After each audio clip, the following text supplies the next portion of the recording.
This is an experiment with the format, so please share your thoughts in the comments. Should I do more like this or less? And if I do more, what other comparisons would you like to see? Since this time around I'm comparing 3 things instead of 2, the winner in each category will get 2 points, while second place will get 1 point, and third will of course get nothing. It's Tobey Maguire versus Andrew Garfield versus Tom Holland for the ultimate honor of being the best live-action theatrical Spider-Man. It's pretty weird how 20 years ago, superhero movies were rare, and now I have to place a ton of qualifiers on it just to narrow the field.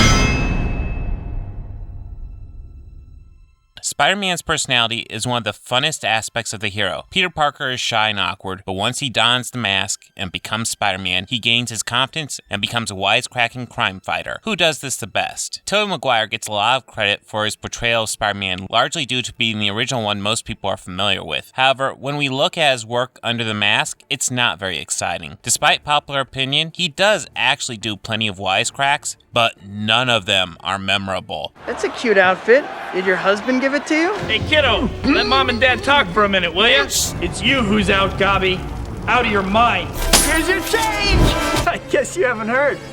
I'm the sheriff around these parts. It's not like they need to be great. A delivery can make up for a lot, which is the big problem. His delivery is super weak, which is why the jokes don't connect at all and fail to sell his confidence. On practically the opposite end of the spectrum, we have Andrew Garfield, who has amazing delivery with his wisecracks in his first movie. You know, in the future, if you're gonna steal cars, don't dress like a car thief, man. You a cop? Really? You seriously think I'm a cop?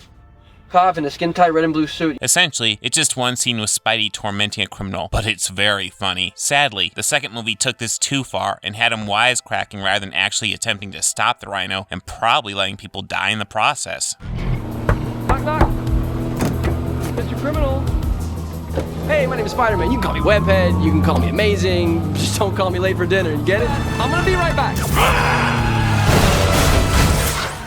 Tom Holland ends up falling in the middle here. Whoa, you're the Avengers! What are you guys doing here? Whoa, Iron Man! Hey, what are you doing robbing a bank? You're a billionaire! He isn't as good at delivery as Garfield, but he's way better than Maguire. However, he also is never seen letting innocent people die just so he can tell some jokes, which pushes him into the lead. Tom Holland comes in first while Andrew Garfield comes in second. Hey, Big Bird! This doesn't belong to you! Peter Parker is a nerd without the real confidence he should have. His life sucks, largely because his Spider-Man duties constantly interfere. Who is the best Peter Parker among these 3? Tom Holland has a sort of lovable dork quality to him that works very well. He is part of an academic team, so he's clearly smart. He doesn't hang out at the cool table and spends much of his time hanging out with Ned or pining for girls he considers out of his league. He also looks like an actual high schooler, which is something neither of the other two could attest to. Tobey Maguire feels like a nerd more than any of the other actors. He feels awkward around girls and doesn't know how to act around them. His life is a complete mess, with him unable to balance any of his normal life stuff with his superheroing. He fails his classes, lives in a crappy apartment that he can't even afford. Rent? And he can't even have the girl he likes because as Spider-Man's girlfriend, she would be a target. I liked seeing you tonight, Peter. Oh boy, yeah. Oh boy, yeah. What?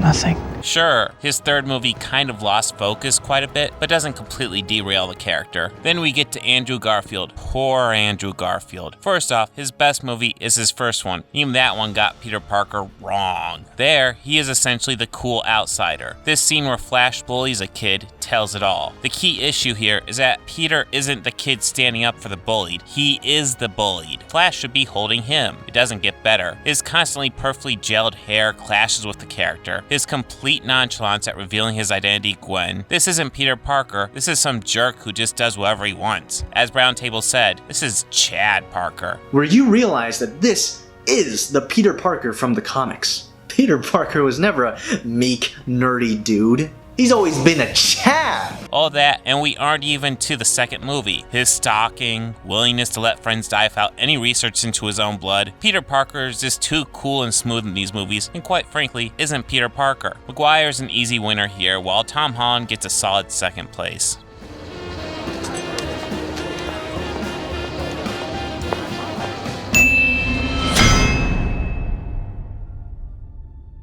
This is as simple as it sounds. We take the best movie from each actor and determine how well they represent the character, how good they are in overall quality. Sadly, Andrew Garfield's best film is 2012's The Amazing Spider-Man. It's not a completely terrible movie. It has its strengths, like Garfield in Spider-Man mode. Martin Sheen and Sally Field make a solid Ben and May, while Emma Stone is a great, albeit hardly comic book accurate Gwen Stacy. Still, it's an origin story that doesn't understand Spider-Man's origin. Here, he becomes Spider-Man not out of guilt or a desire to do good. He is Spider-Man for revenge, to find Uncle Ben's killer. A storyline that's dropped once he is established as Spider-Man. The whole bit with the crappy convenience store clerk refusing to sell Peter the chocolate milk is some really stupid shit. Yeah, you're holding up the line. No, you can leave a penny. You can't take a penny. What? You can leave a penny anytime. You have to spend $10 to take a penny. Store policy. What you just said is one of the most insanely idiotic things I have ever heard. Everyone in this room is now dumber for having listened to it. Uncle Ben trying to grab the gun when he is in no danger is baffling. The Lizard's whole plan to turn the city into lizards is crazy dumb. This is a weak movie, and it's a shame that's Garfield's best. Tom Holland's best is Spider-Man Far From Home, although Homecoming isn't far behind. It's a solid movie about Spider-Man coming into his own. Unfortunately, it does get diminished by having Tony's tech so readily available to him. Having him make his own suit is awesome, but doing it with Tony's tech just feels like a cop-out at this point. Anytime the MCU gets into a corner, either have Tony Stark fix it or have his tech fix it. Shit! It would have been awesome if he got Tony's tech and accidentally gave it to Mysterio and had to beat both Mysterio and Tony's tech all on his own. The movie works well, it's just the cloud of Tony Stark hangs over it strong. Tobey Maguire's best is without a doubt Spider-Man 2, a movie that forces Spider-Man to change from being a hero out of guilt and responsibility into a hero out of choice. He wants to be Spider-Man because the idea of ignoring his gift and letting people suffer when he could save them is not something he wants. The entire train scene is amazing and shows how Spider-Man is unwilling to let anyone suffer if he can save them, and how far he will push himself to save them. Maguire definitely has the best movie, but Holland's are solid and should not be ignored. Sometimes, to do what's right, we have to be steady and give up the thing we want the most, even our dreams.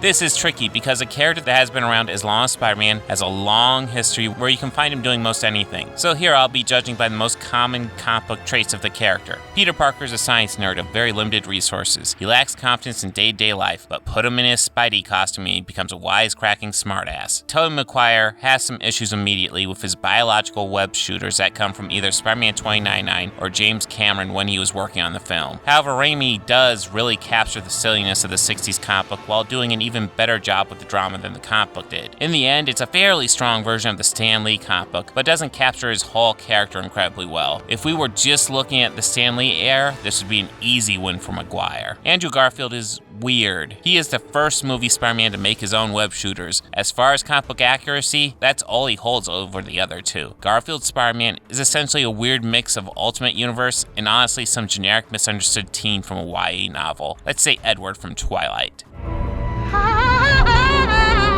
He seems very poorly thought out, with Sony's primary concern with him to not be like the Raimi movies, which is weird because the first two Raimi movies are great. Tom Holland really captures as much of the package as possible. However, without the impact from Uncle Ben, it really hurts. Uncle Ben is essentially just a suitcase in his movies. However, the best bit where he really shows his colors is in Civil War. Look, when you can do the things that I can, but you don't, And then the bad things happen.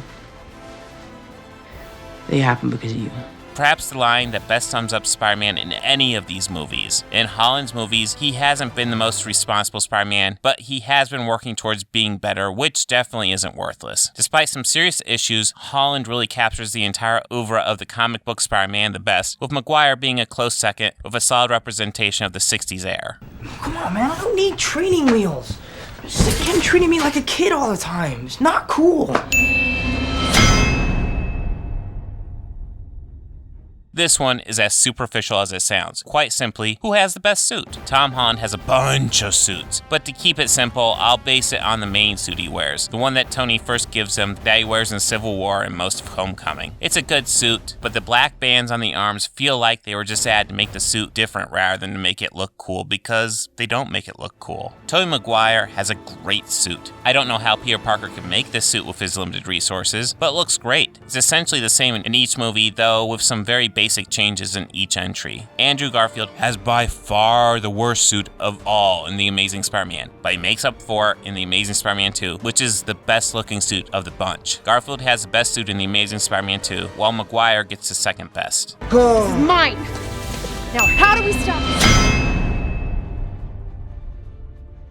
Now, time for the final category. It'd be easy to say this isn't fair, since Tom Holland still has another movie coming. However, all these actors had another movie coming. Sam Raimi and Tobey Maguire were prepared to do Spider-Man 4 and 5, while Garfield was prepared to do Amazing Spider-Man 3. So we just have to take these arcs as they are now. While Holland is virtually guaranteed another movie in the future, the idea of a revival for the other two wouldn't be unheard of either. So let's look at what we have now. Andrew Garfield starts as a skater kid in high school with a crush on Gwen Stacy. He also seeks the truth behind what happened to his parents. This leads him into Oscorp, where he's bitten by a spider and becomes Spider-Man. When his Uncle Ben is murdered, he decides to seek the killer, a search that is about 5 minutes long. Eventually, he asks out Gwen Stacy, tells her he's Spider-Man, and ends up having to stop Kirk Connors from turning the entire city into lizard men. Gwen's father is killed, and I'm just now realizing that I went through Garfield's best movie, and he really doesn't learn anything. The same could be said for the next movie. Sure, he gives up being Spider-Man for like 5 minutes when Gwen dies. These movies are literally just filled with events where he doubts himself and goes ahead anyway. He just does whatever he wants. Hello, Chad. Do you want to play a game? Oh, no thanks. He acts guilty about dating Gwen, breaks up with her, gets back with her, and even stalks her. He's really just the worst. Spoiler alert, he's not getting a point here. Tom Holland starts as a dumpster diver who is found by Tony Stark and recruited to fight Captain America. He is given a fancy suit that he grows used to, only to have it taken away and have to learn to face the bad guys with almost nothing. Soon he has to deal with the death of Tony Stark. The Spider-Man Far From Home trailer is about to play, but if you haven't seen Avengers Endgame yet, Tony Stark's dead. And while he gets a few new suits in the meanwhile, he does finally make his own suit and becomes completely his own hero and moves out from Tony's shadow. Sort of. I say sort of since he does make his new suit with Tony's resources. Maguire's first movie is about the guilt he feels for letting the robber go that killed Uncle Ben. He could have stopped Ben's death, but didn't at the moment because it felt right. He dedicates himself to doing the right thing from then on and becomes Spider-Man. The rest of the movie is him learning the balance between Peter Parker and Spider-Man. The second movie is him figuring out that he really can't effectively balance the two, and decides that he wants to be Peter Parker. He even goes so far as to reject Uncle Ben's request that he continue. You've been given a gift, Peter. With great power comes great responsibility. Take my hand, son. No, Uncle Ben. I'm just Peter Parker. I'm Spider-Man. No more. Then he discovers that he is unhappy not helping people. This is when he chooses to be Spider-Man not out of guilt, but because he truly wants to do the right thing. The third movie is about him getting a big head and acting like a doofus. Quite frankly, Maguire's third film doesn't help him, but Holland's third film doesn't exist yet, so it can't help him either. While Holland has 2 solid films, Maguire has 2 great films. Holland has good arcs, while Maguire has a good arc in his first film and an amazing arc in his second. Maguire wins this round with Holland coming in second. Pizza time.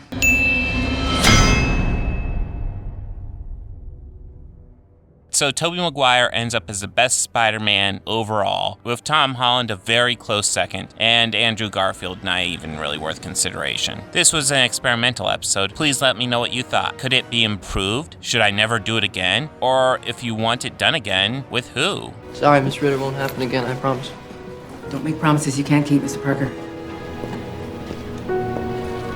Yeah, but those are the best kind. I know to you, Parker, a promise means nothing. But to me, it's serious. Serious to me too, Mr. Aziz.